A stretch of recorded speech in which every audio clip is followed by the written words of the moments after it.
Coucou, bonjour à tous, j'espère que vous allez tous très bien. Moi ça va un petit peu mieux. Dans la dernière vidéo que je vous ai postée, vous ne l'entendiez pas, mais je toussais comme pas possible. En fait, petite background story about me. J'étais très asthmatique quand j'étais plus jeune. On a décelé mon asthme à 6 mois, donc oui, très jeune. Et donc j'étais une enfant assez malade, assez souvent. En fait, tout ce que j'attrapais froid, ça se transformait en asthme. J'avais la grippe, ça se transformait en asthme. J'avais des maux de tête, ça se transformait en asthme. Et c'était vraiment l'asthme du genre, j'avais l'impression que j'allais mourir à chaque fois. J'arrivais plus à respirer, c'était horrible. J'ai eu un traitement, j'étais suivie à l'hôpital Trousseau de Paris mon enfance, mon adolescence. Et j'avais des traitements de je sais pas combien de médicaments à prendre chaque matin, chaque soir. Enfin bon, j'étais vraiment tout le temps malade et très fragile du coup. Et en grandissant, ça allait beaucoup mieux. Donc je pense que le traitement que j'ai eu enfant a fonctionné. Et j'ai pas eu de grosse crise d'asthme depuis peut-être 15 ans maintenant. Ce qui est top, mais il n'empêche que j'ai quand même quelque chose au niveau des bronches. Donc à chaque fois que je suis malade, par exemple quand j'ai eu le coco, pour pas dire le nom, sinon on va avoir un flash info sur l'écran. J'ai pas été très malade, sauf que j'ai toussé pendant genre un mois. Et en fait, c'est ça, la toux a beaucoup de mal à partir. Je vais être malade pendant 2 jours, mais je vais tousser pendant un mois, quoi. Donc, c'est vrai que je vous mets peut-être un petit peu plus de musique dans mes vidéos, mais sinon vous allez m'entendre tousser. C'est pas très drôle. C'est pas cool. Bon, aujourd'hui, quelques petites nouvelles. Il faut que je vous explique en fait. J'ai plus de choses à vous expliquer qu'à vous montrer. Mais je vais quand même vous montrer. J'ai acheté 10 plantes, 10 plants, je sais pas, de Nepeta.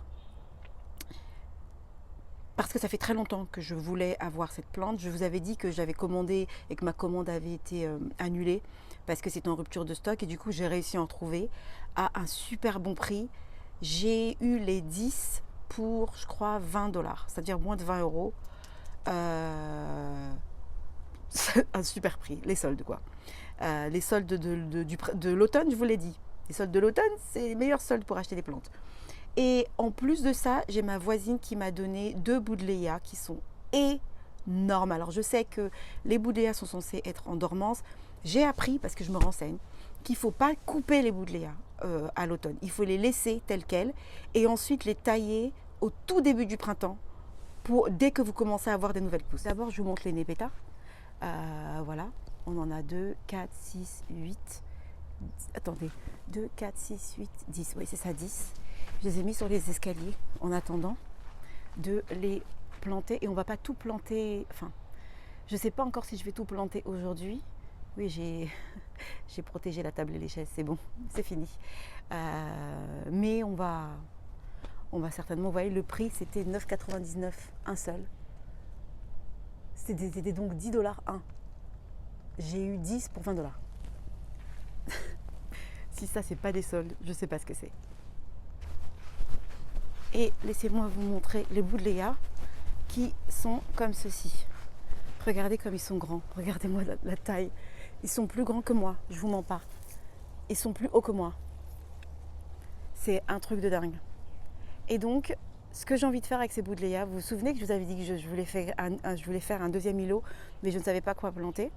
Eh bien, j'ai trouvé. Je pense que je vais planter ces Buddleia sur l'îlot. Le seul problème, c'est que, comme je vous ai dit, je ne peux pas creuser l'îlot tant que je n'ai pas fait le potager, puisque j'ai besoin de voir à peu près les espaces.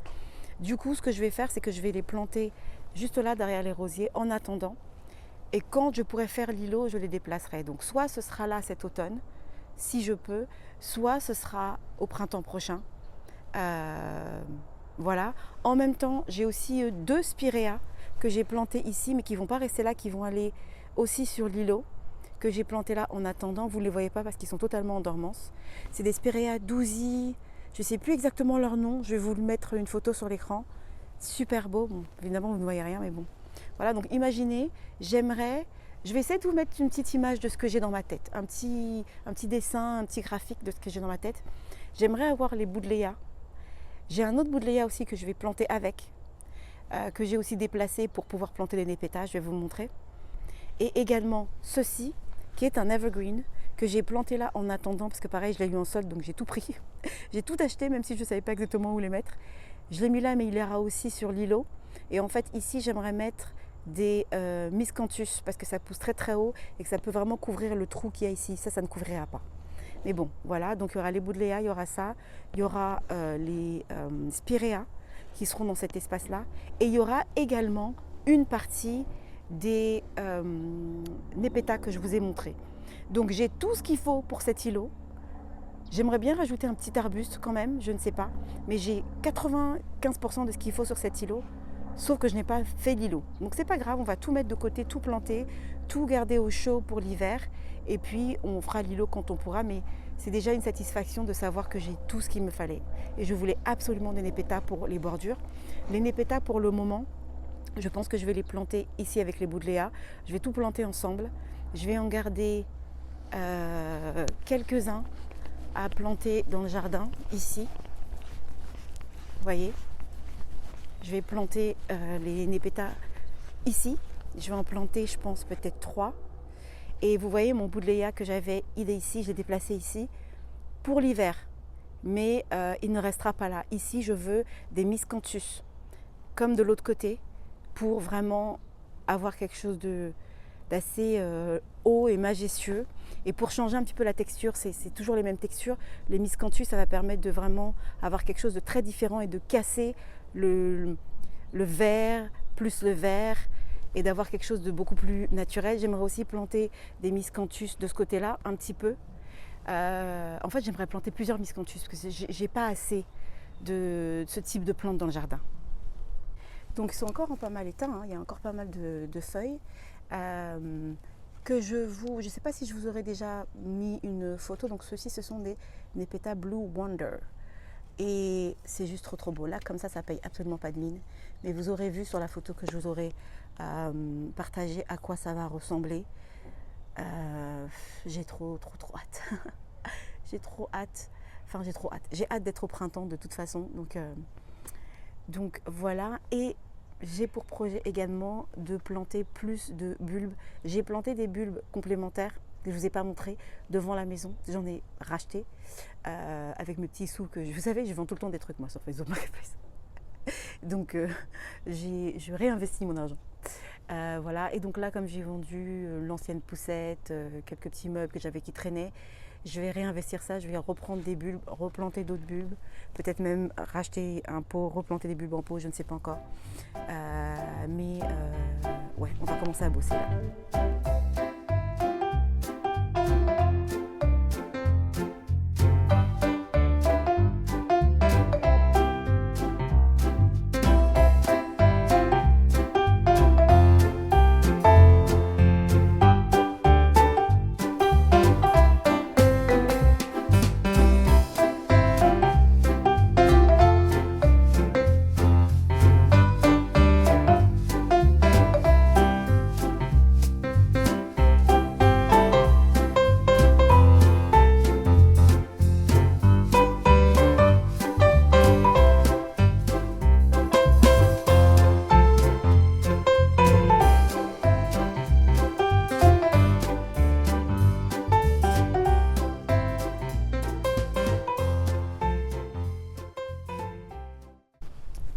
Bon, j'ai déjà creusé les trous, je vous explique un petit peu ma stratégie.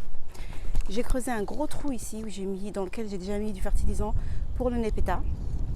Et ces 2 trous-ci pour les 2 Buddleia. Ok, j'ai mis des bamboo sticks pour la simple et bonne raison que je ne pense pas qu'ils vont tenir droit tout seuls au départ. Ce sont quand même des grandes plantes et en plus de ça, il y a beaucoup de vent en ce moment. Hier, j'ai jardiné, il y avait un vent, c'était terrible. Et aujourd'hui, pareil, le retour du vent. Donc, il va falloir que j'essaye de les stabiliser un minimum.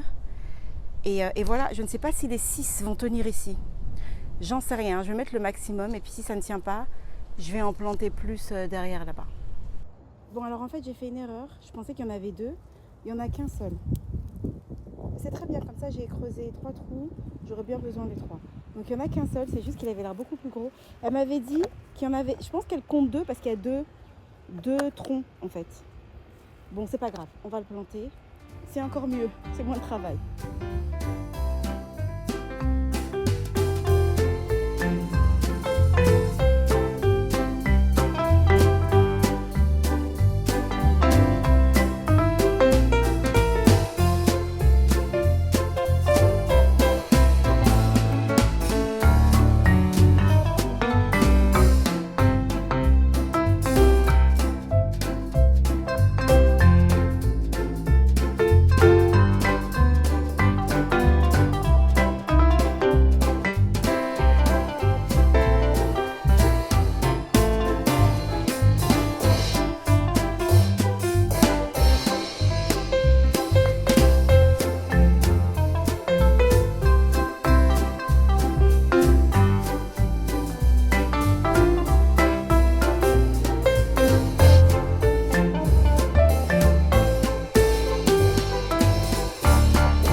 Je n'utilise pas de fertilisant pour mon buddleia pour la simple et bonne raison que comme je ne coupe pas les branches, comme je laisse en fait les feuilles et les tiges tout l'hiver, en tout cas je vais essayer, je ne le fais pas parce que je ne veux pas que ça me fasse des nouvelles pousses, je ne veux pas que ça stimule en fait la pousse, je veux que ça reste en dormance tout en gardant en fait sa forme.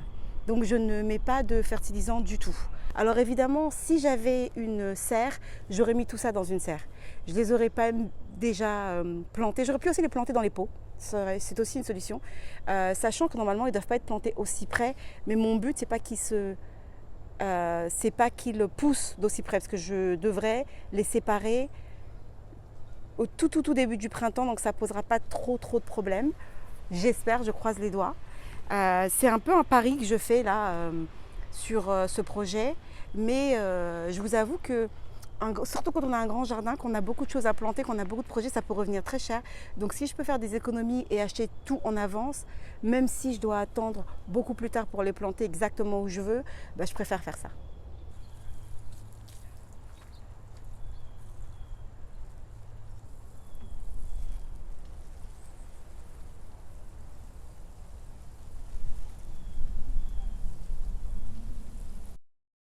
Je vais vous faire un petit visuel de ce que j'aimerais faire pour l'îlot.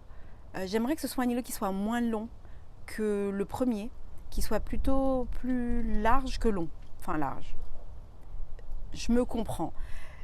J'ai pas encore les dimensions en tête. Donc pour le moment, c'est juste de l'à peu près par rapport à ce à quoi j'ai envie que ça ressemble. Donc ce sera pas très loin du premier îlot, puisque c'est censé être entre cet îlot-là et le potager, le futur potager. Donc on aura de manière assez centrale le buddleia qui, je pense, quand il sera bien fleuri et avec beaucoup plus de feuilles bien feuillues, aura un petit peu plus d'impact que ce à quoi il ressemble là maintenant, n'est-ce pas? Ensuite, on aura l'evergreen que je vous ai montré, qui est juste à côté de l'hibiscus, qui... J'en ai plusieurs comme ça dans le jardin, vous avez dû voir, j'en ai planté plusieurs du même type parce que c'est censé grandir, grossir. J'aimerais bien le tailler en espèce de rond. Ce sera très joli quand ça atteindra sa taille un petit peu plus mature. Ensuite, tout autour, on aura les nepeta. Et ce sera un mariage de couleurs puisque le buddleia donne des fleurs violettes et les nepeta donnent aussi des fleurs violettes. Donc ce sera un mariage de violets, différents violets, qui sera super intéressant. Et ce que j'aimerais ajouter, parce que je vous disais que les 2 spirea que j'ai plantés au niveau des hortensias seront normalement sur cet îlot. Ces buddleia ont des fleurs roses.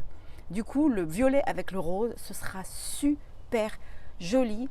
J'aimerais ne garder que ces couleurs-là parce que j'ai beaucoup de jaune J'ai du violet, du jaune, beaucoup de jaune, j'ai beaucoup de jaune. Et dans les fleurs que j'aimerais aussi planter en tant qu'annuel, commencer par graines en tant qu'annuel, il y a aussi beaucoup de jaune. Je pense que ce que je vais apporter, les nouvelles graines que je vais acheter pour le printemps, ce sera beaucoup plus du blanc, peut-être même du blanc, du bleu, mais pas du tout de violet, pas de jaune. Peut-être du rouge, j'ai pas beaucoup de rouge dans le jardin. Mais là, avec le violet, je trouvais que le rouge, ça n'irait pas forcément bien. Donc le violet avec le rose, je trouve que ça peut vraiment donner, surtout si c'est un îlot où, du coup là, j'ai pas d'arbre, vraiment. Je peux toujours trouver quelque chose. La base, je voulais un arbre. Mais je me dis, c'est pas une obligation d'avoir un arbre. L'idée aussi d'avoir un evergreen, c'est pour pouvoir aussi avoir toujours du vert sur cet îlot. J'aimerais bien en trouver un deuxième, pas forcément un arbre, pas forcément quelque chose qui va pousser très très haut, quelque chose qui va, on va dire plutôt pousser large et qui va pouvoir me permettre d'avoir au moins 2 evergreens sur cet îlot-là. Mon but maintenant dans le jardin, c'est d'avoir du vert partout, qui soit persistant. Soit des rhododendrons, soit des genêts. J'aimerais bien trouver un deuxième genêt. Un genêt, ce ne serait pas une mauvaise idée. Soit un deuxième genêt, soit des boxwood, soit ça peut être des juniper, soit ça peut être... voilà, mais en tout cas, l'idée vraiment, comme vous l'avez vu, et c'est ce que j'ai essayé de faire, et vous le verrez en hiver, c'est d'avoir des evergreens, donc des persistantes, dans chaque partie du jardin. J'ai oublié, vous vous souvenez que j'avais décidé de planter des hostas également sur cet îlot. Il n'y aura pas d'hostas. Donc comme quoi j'ai bien fait de ne pas séparer mes hostas. Il n'y aura pas d'hostas sur cet îlot. Par contre, j'ai pas mal de projets pour le devant de la maison dont je parle rarement. J'ai 2 espaces dans lesquels je vais créer, c'est pas vraiment des îlots, mais on va dire des espaces à planter. Un premier en dessous des arbres et un second, il y a un gros rocher en fait dans le devant de notre maison et je vais planter tout autour. Il y avait déjà quelque chose de planté autour, mais c'était pas vraiment très défini, bien construit et ça n'avait pas été planté par moi d'ailleurs. Du coup, j'ai un petit peu laissé tout à l'abandon et j'ai envie de reprendre totalement ces espaces-là. Donc dans les 2-3 prochaines semaines, on va vraiment s'occuper de ça, du devant de la maison. Créer des espaces à planter. On va les créer, mais on ne va rien planter. Vous comprendrez pourquoi. Et on plantera des choses dans ces espaces-là au printemps. Et c'est là où on va déplacer une grosse partie des hostas. J'aimerais aussi préciser, parce qu'il y en a plusieurs parmi vous qui m'ont dit « Mais pourquoi tu veux déplanter tes hostas? Laisse les hostas tranquilles. » En fait, le problème avec les hostas que j'ai sur le patio, c'est que ça prend beaucoup trop de place dans le sens où c'est assez difficile pour moi de pouvoir traiter ces hostas et de m'en occuper bien quand j'ai un hosta qui est en fait 5 têtes.